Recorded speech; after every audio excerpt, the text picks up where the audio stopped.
Angel is Is there a light switch in actually here so somewhere? come before Yeah, that. maybe it's darker at the end of the day. A different name there. Come on in, come on in, come on in.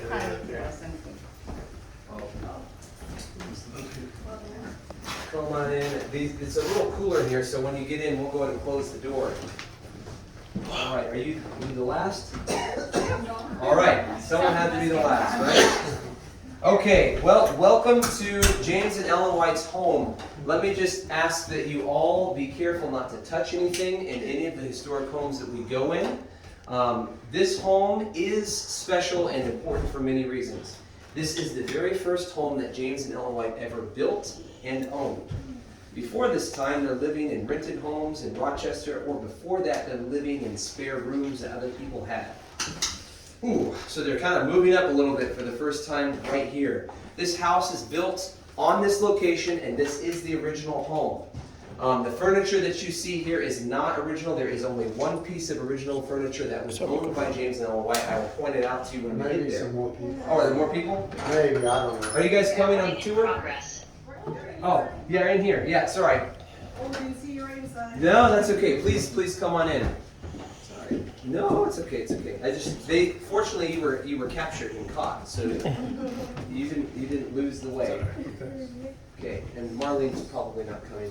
Okay, and so as I was saying, it's the first home that they owned. Only one piece of furniture in here was original to the Whites, but all of the furniture that you see and furnishings like the stoves and so forth, they are from the time period in which the Whites did live here. Okay, so this is a unique place and so forth for those reasons. Now there's several things that we want to point out to you in this room. This is of course the kitchen, where they would have baked a lot of their things. And so a lot of it is centering around this particular device. What is it? Cook stove. It's the cook stove, right? Now, how can you imagine how fun and enjoyable it would have been to cook on this compared to modern technology? Where is the knob to turn everything to like 350 degrees or to turn it on high heat or low heat? Yeah, you don't have that luxury, do you? How do you have to fuel this thing? You take wood and you shove it down in here. Now, I don't know how. I would love to do some research to figure out how they actually could figure out the precise temperature they needed to cook their stuff. Smelling maybe? I don't know how they did it, but they must have known by number of logs. You know, that's cool. In Jamaica, that's a very good. They're still doing it. Oh, how do you do it? Yes. So you just put it in and it blazes and it cooks and that's it. You just cook it till it's done. You pull out when you think it's too hot. Yeah. Yes. Well, that may be easier on this, but what do you do with the oven? Oh, That is even better because the heat. Let me see how it's say. Yeah, so like how would you do the oven? I don't know enough about the history of cooking Well, I to think know. it is attached, so you say It's attached, it's same fueling system, but you don't have the temperature gauge. You got your exhaust going underneath and then up and out. Yep, Yes, underneath, okay, up and out, okay. okay? Yeah, But the that size of the fire, it's good. that I suspect was harder to cook than it is now. I have the ability to bake. I just follow a recipe, no problem, it's easy enough. My daughter and I have made some yummy things, haven't we? Remember, the last we made was carrot coconut muffins, totally vegan, totally delicious. Anyhow, they would have cooked and baked in here. And if you look in here, what do you see there in the pan? What are those? They're kind of like muffins. They're more like maybe biscuits even, or maybe kind of like muffins. These are here to depict what Ellen and the other pioneers called gems. Gems, and that's like what we would call biscuits. And they're called gems because they are made specially from graham flour. We're depicting Ellen in health reform here. And she would have used graham flour, which Sylvester Graham creates in the 1820s or 30s, somewhere in there, before the Adventists come along. And it's a healthier way to make your bread. And this, of course, with graham flour, ends up getting used in a certain kind of cracker later. It's a little bit different. It's, when you eat graham crackers today, yes, it does come from Sylvester Graham, but no, it is not his recipe. But in any case, the idea is definitely going all the way back to Sylvester Graham, and graham crackers are delicious, and we love them in s'mores today, right? Well, Ellen White used graham flour to make her gems, and she loved them very much. But you know, whenever Adventists are getting into health reform, they struggled because vegetarianism was not an easy thing to do in the 19th century. Where do you go to get your veggie meat? Excuse me, what? It doesn't exist yet. Kellogg hasn't invented it yet. Of course, Kellogg and Aventis, they are the ones who invent veggie meat. They are the ones who do that for the first time. Where do you go to get something like soy milk? What? Not there. Aventis also invent that. Hasn't happened yet though. So, if you want to be a vegetarian, how do you cook vegetarian recipes? Where do you go to get your cookbook? Haven't been written yet. So very little has been done, except for people like Sylvester Graham. They're not health reformers, were reformers because they were not part of mainstream society. They are trying to reform society. So they are what we would call radicals today, and so forth. And so their ideas and so forth are taken on by certain kinds of people. And it's not common or popular. So it was difficult. How did you do it? And so a lot of times Adventists are trying to make their gems, their biscuits in the oven, and they get really, really hard. Recording in progress.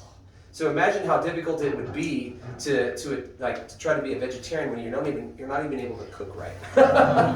So anyhow, they struggled, but it got better. It got better, and there are many other points of this village here where we could tell stories of how the health message grew and developed. But we could start right here in this kitchen. There's some other things that we can point out, and I now know because you helped me out last time.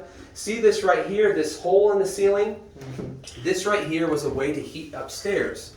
You can move the board if it's the winter time so the heat can rise up into the bedroom, and you can cover it during the summer months if you don't want. Yes, from the stove, so that you don't want it to get hot up there or as hot during the summer months, but you do in the winter. Now, notice that there's some glass over the floor there. Take a look real quick and tell me what you see. Go take a look. Is it a well? What is it? Is it a well? What is it? Were the whites really that forward thinking and where they could have a well inside their home? They don't have running water in here. It's not a well. It's not a root cellar. It's a cistern. It is, ding, ding, ding, my dad's got the right answer. It is a cistern. Now, what is a cistern doing? What is its purpose? It holds what kind of water? Rainwater, that's right. So they're able to capture the rainwater and keep it themselves. Now, I'll try to duplicate your story. I don't know if I can. You jump in if you need to, okay? So this root cell, this cistern is dug out by James White and probably some other people that are helping him. And he is digging this out by hand. And then I missed exactly the precise details, but at some point the kids are playing around. Willie and other people are playing around the cistern, and the adults go off and they're talking and having their own time together, and all of a sudden they hear what? Help, help, right? Help, help. And they run out here, and guess what? Willie is falling into the cistern, right? It would have to be Willie. It would have to be Willie. That's right. So James White, is this right, lays a board out across there and then reaches down and pulls Willie up. Oh, Willie. Did I do a good job? You did good. I think I You lost left the rocking chair down there. Yeah, okay, he pulled Willie was on a rocking chair and the rocking chair fell with Willie, and then James pulls them both out. Thank you for that. Well, interesting enough, since you mentioned a well, the well was right out where these boards are, right? That's where they did the excavating. Okay, so The well was at Lewis's. Okay, the well is at Lewis's, but archaeologists came in here a number of years ago, and where those boards are covering, they did an archaeological dig here at the White's home. And it's kind of fun because they found broken pieces of dishes and things like that the Whites actually used. Where are those dishes? They are at U of M, and they are actually coming back Okay. to us.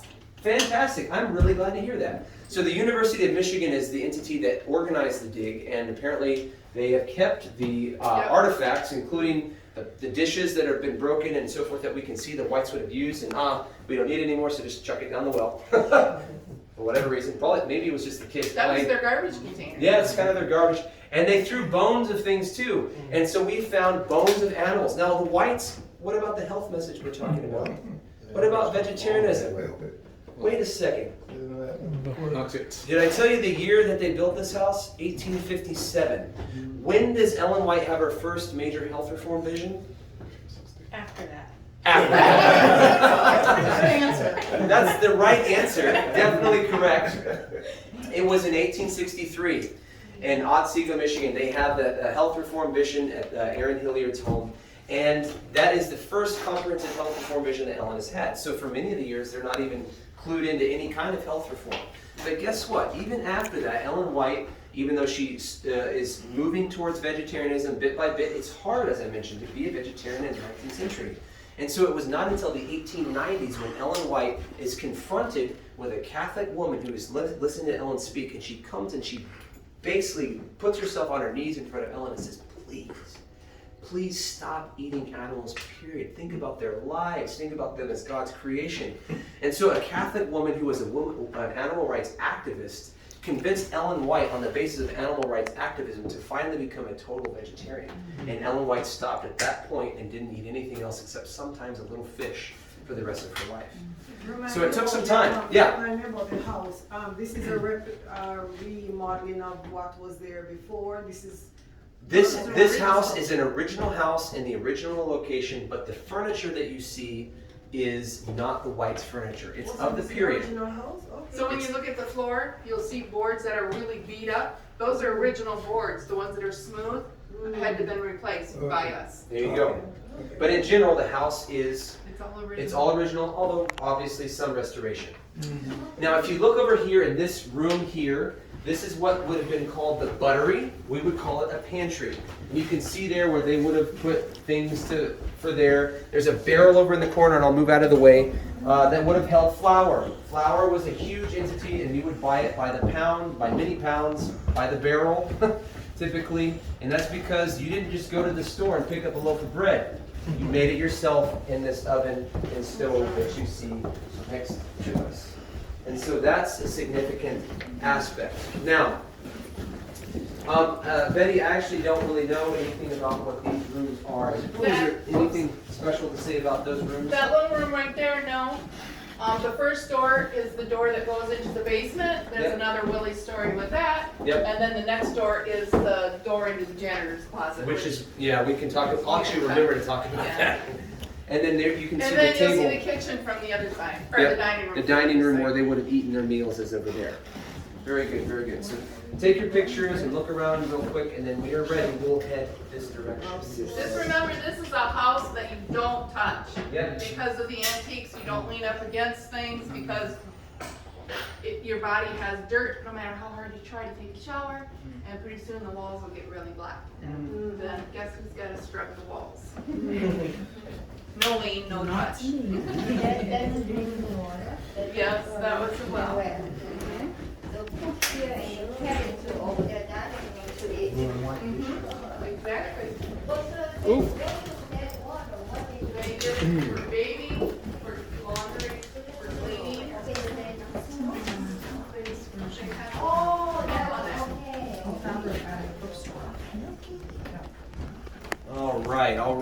All right. As you come on in, keep on moving in so that everyone can come in and get in. And I'll speak from here. Can everyone fit in this room? I think you might want to see the things that are in the cases too that I'll describe and talk about. We are now standing in the in-law apartment, as it's called. This room that you're in and this room here were where James White's parents originally stayed when they came to Battle Creek from the state of Maine as well. And so you can see it's not very large, but they would have lived in these two rooms here. And eventually, we'll get to it later in the tour, James White built a house for his parents just across this street that we have here. It's quite small, but it did used to have a lean-to kitchen and some other things that have been taken down since then. But this is a room where we can talk about the books and writing of Ellen and others. You can see original copies of the Advent Review and Signs of the Times memorializing Ellen White when she dies in 1915. You also see some of her books, particularly The Great Controversy, and you see a sample of her actual handwriting, a manuscript of her handwriting right there that's framed. And notice the back of this paper. One of it there, one page you see how she wrote on it, but the back of it looks like it's taken from a book. And that's because Ellen was very frugal, and she often would write on any paper that she could find. Anything that she could find and use to save money. Paper was not exactly as cheap as it is and easy to get as it is today. You often had to order it from larger cities.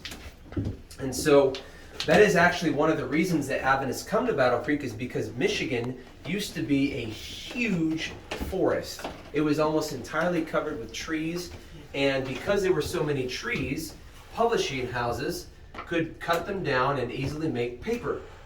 And that's why to this day there are several publishing houses still in the general area. In fact, many evangelical publishing houses are very, very close. They're in Grand Rapids. You have Erdman's, you have Baker, you have Zondervan, and I could list a few more. And so publishing houses, a lot of them came to Michigan because of the fact that literally trees were here.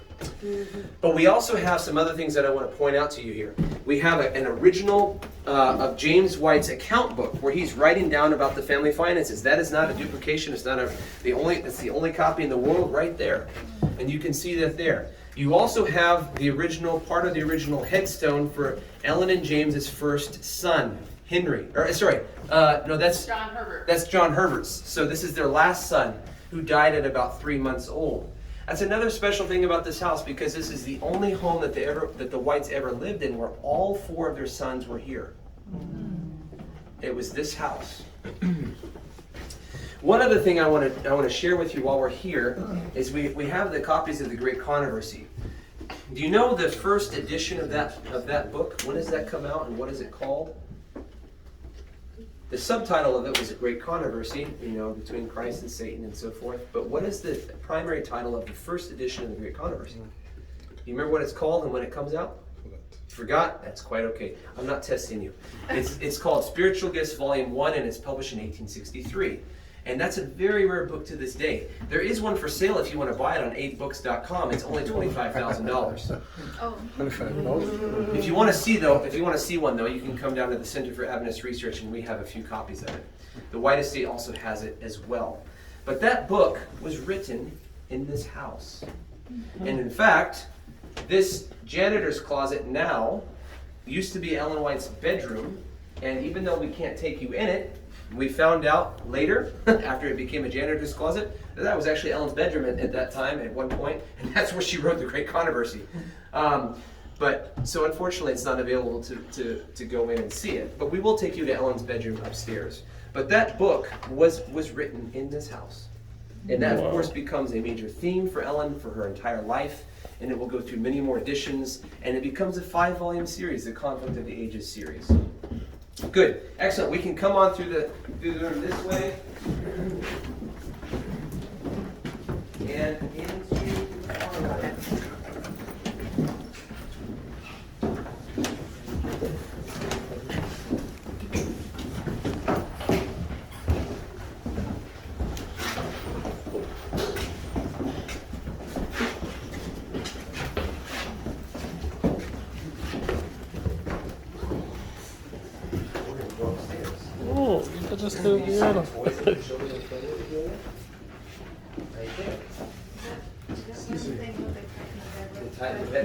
This Bible famous Bible here, though. That's just a Bible from the period. It's a bed bung. It's a bed bung. Okay, is that what they're called? Yeah, so that's saying sleep tight, don't let the bed bungs bite. Because they would tighten the ropes with that. And every once in a while it would slip and that thing would spin around and it would hit your hand and hurt. It really hurts. So that was the original saying, don't let the bed Bungs bite, and then we changed it to bed bugs. Yeah, somebody, got it wrong and that's stuck. Well, the bed bugs bite too, I guess, but whatever. Anyhow, we can see many things from this area. This is what would be a parlor for people in the 19th century where you could entertain guests. You have another stove here to keep this part of the building warm. You could put a sofa over in one section of the house to sit at. We have a melodeon in the room where you could sing music and so forth. And the Whites were very musical. Henry was very musical, and the White children and everyone in the family loved music and would sing and did wonderful things. In fact, James White publishes many hymn books. And so, do we know they had a melodeon in their house? So The kids, Henry and Edson raised money yeah. by whatever they could do to get Yes, the okay. melodeon, because the house cost $500. However, the melodeon cost $100, just to give you an idea of the cost of the Wow. melodeon. Yeah, that sounds right. I remember reading that now that you pointed out. Yes, we are.